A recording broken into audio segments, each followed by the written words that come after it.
.90 سے لے کے .80 کے بیچ میں یہ سارے ملک ہیں، جس میں آسٹریلیا ہے، بیلجیم ہے، کینیڈا ہے، آئرلینڈ ہے، برطانیہ ہے، لگزمبرگ ہے، نیوزی لینڈ ہے، جرمنی ہے، نیدرلینڈز ہے. یہ سارے وہ ملک ہیں، اور امریکہ، جن کی جو یہ رول آف لا انڈیکس میں سب سے اوپر ہے. تو یہ وہ ملک ہیں جس کی طرف یہ لوگ کشتیوں میں اپنی جانیں خطرے میں ڈال کے یہ ان ملکوں کی طرف جاتا ہے.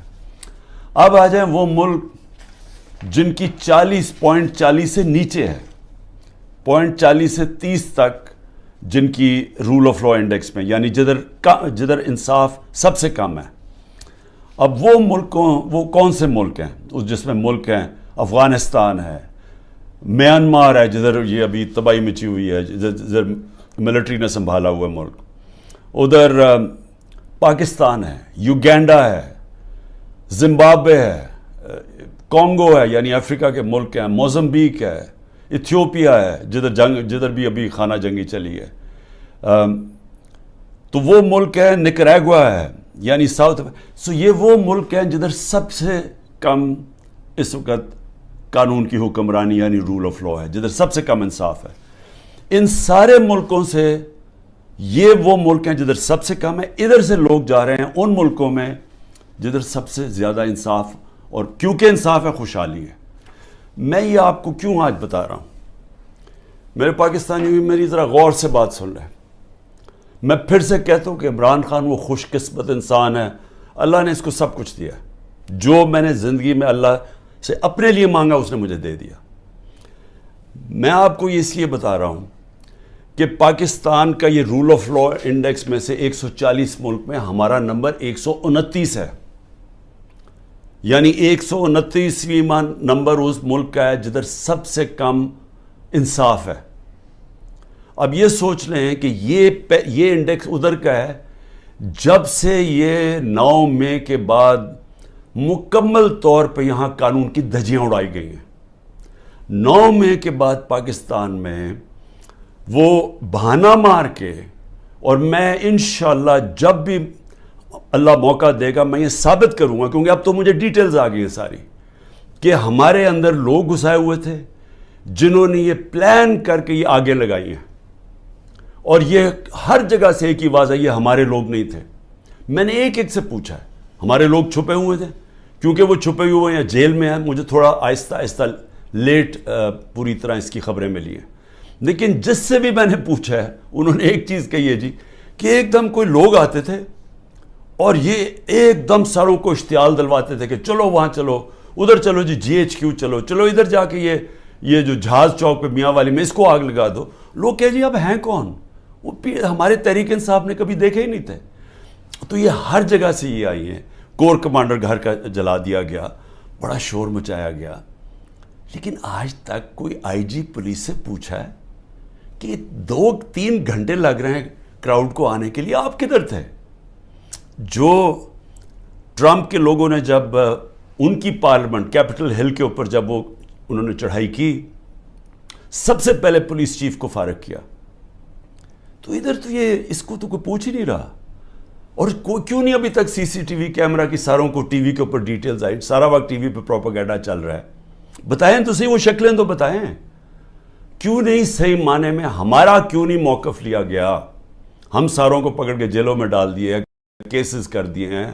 میرے اوپر، میں جیل کے اندر تھا، 9 میرے اوپر جیل میں جب میں تھا 9 کرمنل کیس کر دیے ہیں کہ میں نے ان کو اشتعال دلوایا تھا.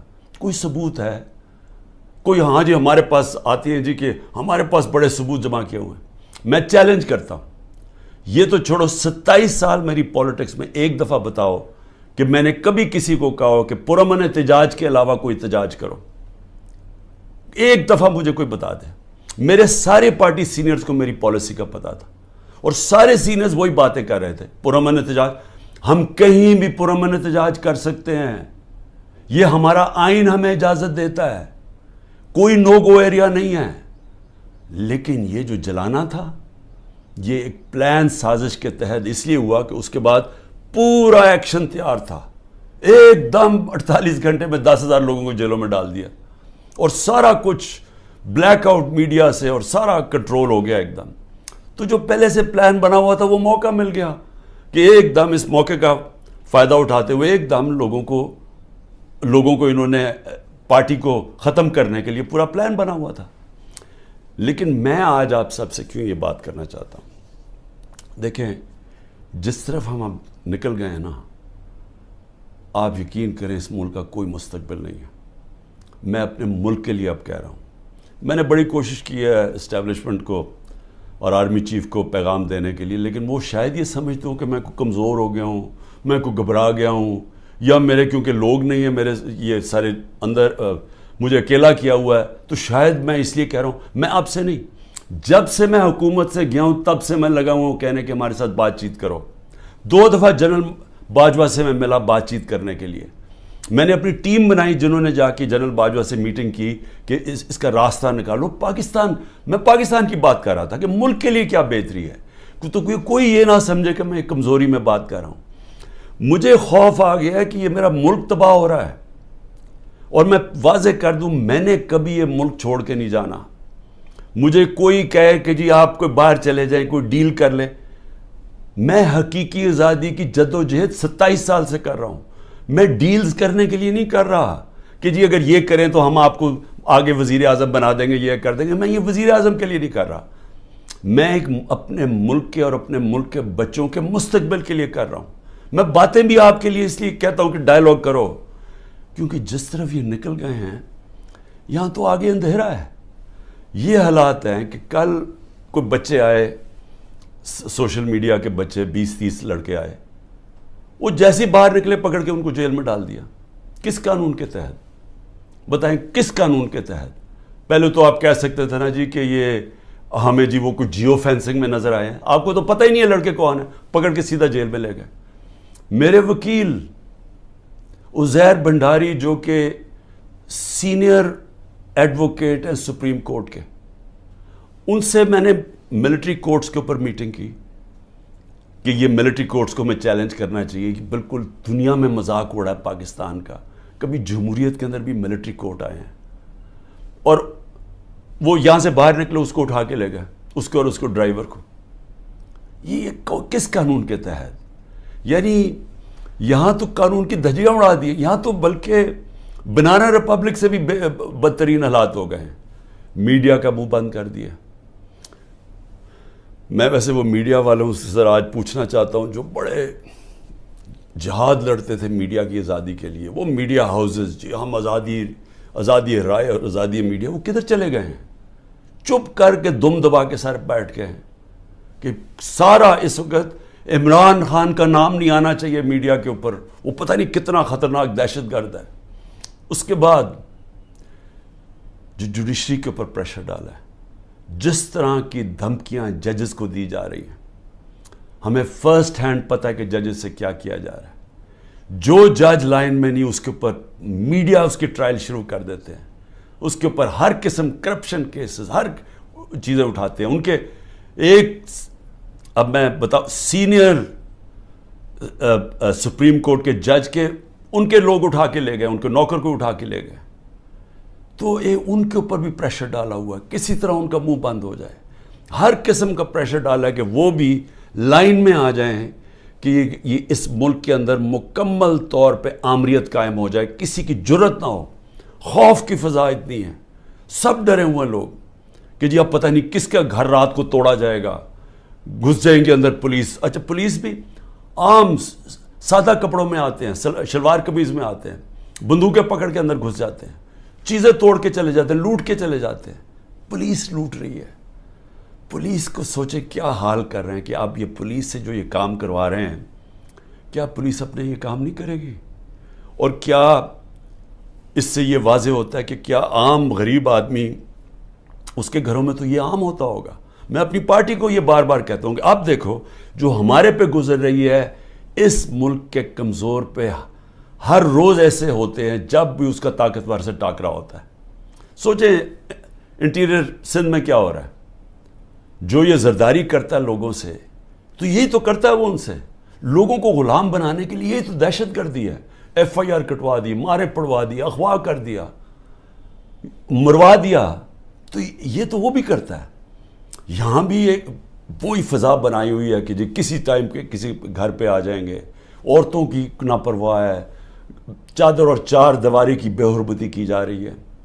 یہ شرم کی بات ہے کہ ہمارے وہ سینئر جرنلسٹ جن کی کریڈیبلٹی ہے, دنیا عزت کرتی ہے, قوم ان کو مانتی ہے, وہ ملک سے 4-5 ملک سے باہر بھاگ گئے, ان کو باہر بھگوا دیے. ارشد شریف کے ساتھ جو انہوں نے کیا, جتنا شاید ہی اس ملک میں ایسا دلیر اور ایک محب وطن صحافی تھا, ایک انویسٹیگیٹر جو محنت کرتا تھا, اس سے جو کیا کیا گیا. عمران ریاض یوٹیوب میں سب سے بڑی فالوئنگ جس کی ہے, اس کا مطلب کہ قوم اس کو سنتی تھی, قوم مانتی تھی اس کی بات میں. وہ ابھی تک مہینے سے اوپر ہو گیا ہے, اس کے بیوی بچوں کی کوئی فکر ہے کہ ان کے اوپر کیا گزر رہی ہے, غائب ہوا ہوا ہے. اور ہماری پولیس کیا کر رہی ہے, آپ کا جی جیو فینسنگ میں نام آ گیا, ذرا ادھر آئے نا, آپ جیل میں جائیں گے. اچھا وہ آگے سے, اچھا جی 15 لاکھ روپے نکالو. 15 لاکھ سے شروع ہوتے ہیں, کوئی 10 لاکھ پہ یہ بات مان لیتے ہیں. یہ پیسے بنا رہے ہیں آپ. جب آپ نے ملک میں جنگل کا قانون لیا ہے تو جو طاقتور ہے وہ ہر قسم کا کمزور پہ ظلم کر رہا ہے, کیونکہ آپ نے دروازے کھول دیے, موقع دے دیا سب کو, صرف اور صرف خوف پھیلانے کے لیے. اور مقصد کیا ہے کہ کسی طرح عمران خان کے اوپر کانٹا ڈالا ہوا ہے, اب اس نے نہیں آنا. اور اگر تحریک انصاف بھی آئے گی تو وہ سکڑ کے ایک چھوٹی سی جماعت لے کے آنی ہے, تاکہ اس ملک میں وہ کھچڑی پکی رہے اور جناب اسٹیبلشمنٹ کا کنٹرول ہو جائے. دیکھیں, میں صرف ایک تاریخ کا اسٹوڈنٹ ہوتے ہوئے, میں نے اپنی یونیورسٹی میں بھی یہی پڑھا تھا, میں صرف آپ کو, اپنی قوم کو, آپ کو یہ مثال دینا چاہتا ہوں کہ جدھر یہ ہم اب پہنچ گئے ہیں اور آگے لے کے جا رہے ہیں, ان ملکوں کا حال کیا ہوتا ہے. یہی حال جب دوسری جنگ عظیم کے بعد یورپ آدھا آزاد ہو گیا, یعنی جمہوریت آ گئی, وہاں آدھے یورپ کے اندر اسی طرح کے حالات, آمریت آ گئی, میڈیا کے اوپر کنٹرول, لوگوں کی زندگی پہ کنٹرول, اس طرح پھر رہے تھے, جاسوس پھر رہے تھے ساری جگہ. کوئی بات کرتا تھا اس کو پکڑ کے جیل میں ڈال دیتے تھے, لوگ غائب ہو جاتے تھے گھروں سے. یہی حالات سوویت یونین کا جو حصہ بنے ایسٹرن یورپ میں آ گئے, اور جو ویسٹرن یورپ تھا وہ آزاد ہو گیا, وہاں جمہوریت آ گئی. 50 سال کے بعد ایسٹرن یورپ پیچھے رہ گیا اور ویسٹرن یورپ خوشحال ہو کے آگے بڑھ گیا. ایسٹ جرمنی, ویسٹ جرمنی ایک ہی لوگ ہیں, جرمن ایک ہی لوگ ہیں. ایسٹ جرمنی میں آ گئے اسی طرح کے حالات, آمریت آ گئی, ویسٹ جرمنی آزاد ہو گیا, ویسٹ جرمنی آسمانوں پہ چلا گیا, ایسٹ جرمنی پیچھے رہ گیا.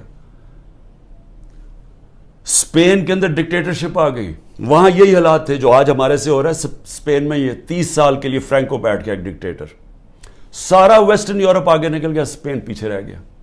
سب سے کم خوشحالی اسپین میں تھی. ساؤتھ کوریا, نارتھ کوریا ایک ہی لوگ ہیں, کورینز. نارتھ کوریا کے اندر ڈکٹیٹرشپ آ گئی, ساؤتھ کوریا کے اندر جمہوریت آ گئی. آج ساؤتھ کوریا آسمانوں پہ ہے, نارتھ کوریا میں لوگ بھوکے مر رہے ہیں. ابھی BBC کی ڈاکیومنٹری آئی ہے کہ لوگ بھوکے مر رہے ہیں نارتھ کوریا میں.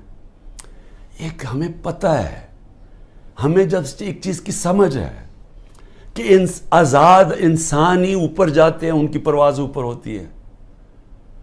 جب قرآن کے اندر فرعون کو, اس کے تکبر کو, اس کے خلاف اللہ جب اس کے اوپر جب تبصرے ہوتے ہیں قرآن میں, تو کیا ہوتا ہے کہ فرعون انسانوں کو غلام بنا رہا تھا, اور لا الہ الا اللہ انسان کو انسان کی غلامی سے آزاد کرتا ہے. تو جو انسانوں کو غلام بناتا ہے, اللہ نے اس کو جو فرعون کی مثال بتائی ہوئی ہے. نبی صلی اللہ علیہ وسلم نے مدینہ کی ریاست میں انسانوں کو آزاد کیا تھا لا الہ الا اللہ سے, اور عدل اور انصاف سے, حقوق دے کے. ہر انسان کے حقوق تھے, عورتوں کے حقوق دیے گئے, غلاموں کے حقوق دیے گئے, اقلیتیں برابر کے شہری بن گئے. حضرت علی رضی اللہ تعالیٰ کیس ہار جاتے ہیں یہودی شہری سے جب وہ خلیفہ وقت ہوتے ہیں. اس طرح کا انصاف تھا. انصاف نے انسانوں کو آزاد کیا, اور وہ آزاد انسانوں نے دنیا کی امامت کی. تو یہاں تو الٹا جا رہا ہے, یہاں تو انسانوں کو غلام بنایا جا رہا ہے کہ گھروں میں تم اگر یہ بات نہیں مانو گے تمہیں ماریں گے, تمہیں یہ کریں گے, تمہیں اٹھا لیں گے, تم نہیں ہو تو تمہارے رشتہ داروں کو اٹھا دیں گے. اگر وہ باہر پاکستانی بیٹھے یا رشتہ داروں کو پکڑ لیتے ہیں, کس قانون کے تحت؟ تو جس طرف ہم جا رہے ہیں, ہمارا کوئی مستقبل نہیں ہے میرے پاکستانیوں. میں کل جا رہا ہوں, ہر وقت میں جیل کے لیے تیار ہوں. میں اس وقت ہر قربانی کے لیے تیار ہوں. نہ میں نے کوئی ڈیل کرنی ہے. جس طرح میں نے کہا, میرا کبھی کسی صورت میں اس ملک سے باہر نہیں جاؤں گا, کیونکہ میرے پاس کون سے باہر پیسے پڑے ہوئے ہیں. تو میرا تو ملک یہ ہے, میں تو سب کچھ بیچ کے اس ملک میں آیا ہوں.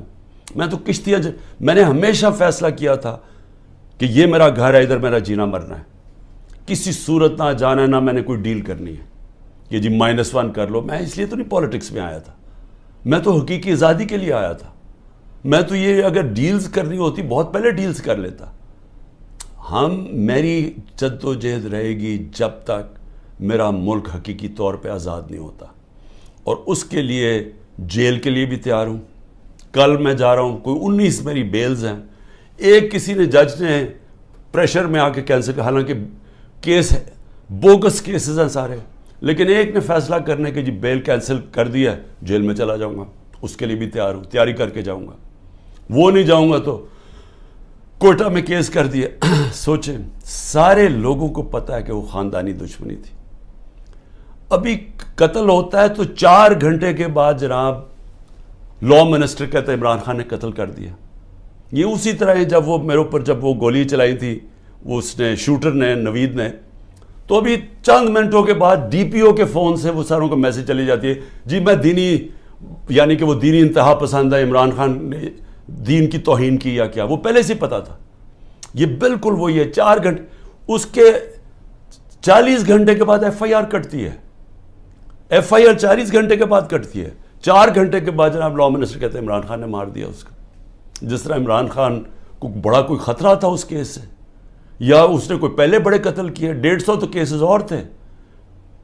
تو یہ پہلے سے پلان کیا ہوا, کسی نہ کسی کیس میں مجھے پتا ہے کہ انہوں نے, میں جیل میں چلا جاؤں گا, لڑوں گا یہی کیس لے کے, کوئی ملک نہیں چھوڑوں گا, کیس سارے لڑوں گا. لیکن میں اپنی قوم کو ایک پیغام دینا چاہتا ہوں. دیکھیں, یہ آپ کا بہت بڑا امتحان ہے. اللہ نے آپ کو بڑے امتحان میں ڈالا ہوا ہے. قرآن میں وہ کہتا ہے, میں بار بار تمہارے ایمان کو مشکلوں سے آزماؤں گا. یہ ٹائم ہے آپ کا, اب ایمان آزمایا جا رہا ہے. زندگی موت اللہ کے ہاتھ میں ہے. میری طاقت کدھر سے آتی ہے؟ مجھے پورا ایمان ہے کہ جب اللہ نے فیصلہ کیا میں نے جانا ہے, کوئی مجھے روک نہیں سکتا. اور اس نے جو مجھے 2 دفعہ بچایا ہے, انہوں نے جو قتل کرنے کی کوشش کی, کیونکہ اس نے بچایا ہے, اس کا فیصلہ تھا, میں نے ابھی نہیں جانا. میرا ایمان ہے, عزت ذلت اس کے ہاتھ میں. جو مرضی پروپیگنڈا کریں, ٹی وی میں گند اٹھا لیں, نہیں ذلیل کر سکتے, کیونکہ اللہ نے اپنے ہاتھ میں رکھا ہو. اور رزق اللہ کے ہاتھ میں. جو لوگوں کے گھر توڑے جا رہے ہیں, فیکٹریاں بند کر رہے ہیں, بزنسز بند کر رہے ہیں, اور سوچیں بزنسز بند کر رہے ہیں, کون پاکستان میں پیسے انویسٹ کرے گا؟ مجھے بتائے نا. جب وہ دیکھ رہے ہیں کس قانون کے تحت لوگوں کی بزنس بند کر رہے ہیں, روزگار بند کر رہے ہیں, ان کے لوگ بیچارے بے روزگار کر رہے ہیں. آج کل کی مہنگائی میں لوگ بے روزگار ہو رہے ہیں, کس قانون کے تحت؟ کوئی ان کو فکر نہیں ہے. فرعون بنے ہوئے ہیں, جو مرضی چاہے کر سکتے ہیں. خوف کہ جو ہماری دہشت پھیل جائے, بس ڈرایا ہوا ہے لوگوں کو. تو پاکستانیوں سن لو میری بات, آپ ہیں محمد مصطفیٰ صلی اللہ علیہ وسلم کی امت, دنیا کے سب سے عظیم لیڈر. آپ کا کلمہ ہے لا الہ الا اللہ, نہیں ہے خدا سوائے اللہ کے کوئی. آپ نے اپنی آزادی کے لیے جد و جہد کرنی ہے. میں نے ہمیشہ کہا کہ پرامن احتجاج کرتے ہیں شہری. کوئی اپنی فوج کے سامنے نہیں لڑتا, کوئی اپنی پولیس کے سامنے نہیں لڑتا. ہم ان سے لڑنے نہیں آئے, ہم کوئی انتشار پھیلانے نہیں آئے, لیکن ہمارا حق ہے پرامن احتجاج. آپ نے ابھی سے مینٹلی تیار ہونا ہے. انہوں نے مجھے جیل میں ڈالنا ہے, اور ان کا خیال ہے کہ جب مجھے جیل میں ڈالیں گے, اب انہوں نے اتنا خوف پھیلا دیا کہ سب چپ کر کے بیٹھ جائیں گے. آپ نے اگر یہ ظلم قبول کر لیا, اور یاد رکھیں آپ 25 کروڑ ہیں, اگر 25 کروڑ لوگ سہم گئے اور خوف کے سامنے جھک گئے, تو میں آپ کو بتا رہا ہوں آپ کا کوئی مستقبل نہیں ہے. پھر یا تو یہ کشتیوں میں لوگ نکلیں گے اور بیچارے اسی طرح جان کھوتے رہیں گے، سمندروں میں ڈوبتے رہیں گے اور وہاں دھکے کھاتے رہیں گے، اور یا پھر جو آپ کے پروفیشنلز ہیں وہ ملک چھوڑ کے ویسے دنیا میں ڈیمانڈ ہے وہاں چلے جائیں گے، تو ملک کا تو کوئی فیوچر نہیں رہے گا۔ اور یہ چوروں کے ہاتھ میں جن کو اوپر بٹھا دیے لا کے، جن کو 30 سال سے ثابت کر رہے ہیں، یہ ایک دوسرے کی چوری کو 30 سال سے لوگوں کو بتا رہے ہیں کہ کون بڑا چور ہے، جو یہی اسٹیبلشمنٹ بتا رہی ہے کہ کتنے بڑے چور ہیں۔ اگر ان کے نیچے اور ان کی غلامی کرنی ہے اور یہ خوف کی وجہ سے، میرا کیا ہے کہ اس غلامی سے موت بہتر ہے۔ یہ کوئی زندگی نہیں ہے، غلاموں کی کوئی زندگی نہیں ہے، صرف پرواز آزاد لوگوں کی ہے۔ اقبال کا شاہین صرف آزاد ہو کے تو اوپر جا سکتا ہے، غلام تو غلام رہتے ہیں۔ جس طرح مولانا رومی نے کہا کہ جب اللہ نے تمہیں پر دیے ہیں کیوں چونٹیوں کی طرح رینگ رہے ہو، غلام چونٹیوں کی طرح رینگتے ہیں۔ تو سب آپ ذہن بنا لیں کہ یہ خوف جو پھیلایا گیا ہے، اور قرآن کی آیت ہے کہ جو لوگ ایمان لے آئے اللہ ان کے خوف دور کر دیتا ہے۔ یہ ایمان والے لوگوں کو میں کہہ رہا ہوں کہ یہ بالکل آپ نے گھبرانا نہیں ہے، آپ نے کھڑے ہونا ہے، پرامن احتجاج آپ کا حق ہے۔ جس طرف یہ ملک کو لے کے جا رہے ہیں، جو یہ ملک کو تباہی کی طرف لے کے جا رہے ہیں، ان کو کوئی فکر نہیں ہے ملک کی، یہ صرف اقتدار اور پیسے کی جنگ ہے۔ ان کو اقتدار اور پیسہ اس لیے عمران خان سے خطرہ ہے کہ جناب اگر وہ آ گیا تو یہ ہمارا اقتدار اور پیسہ خطرے میں چلا جائے گا۔ یہ ملک کو تباہی کی طرف بھیج رہے ہیں اسی وجہ سے۔ اور اسی لیے میں سب کو آخر میں پیغام دیتا ہوں کہ ذہنی طور پہ تیار ہو جائیں کہ کبھی بھی آزادی کوئی پلیٹ میں رکھ کے نہیں دیتا، آزادی کے لیے قربانیاں دینی پڑتی ہیں، اور آپ سب کو، میں بھی تیار ہوں، آپ سب کو تیار ہونا چاہیے قربانیوں کا۔ پاکستان پائندہ باد۔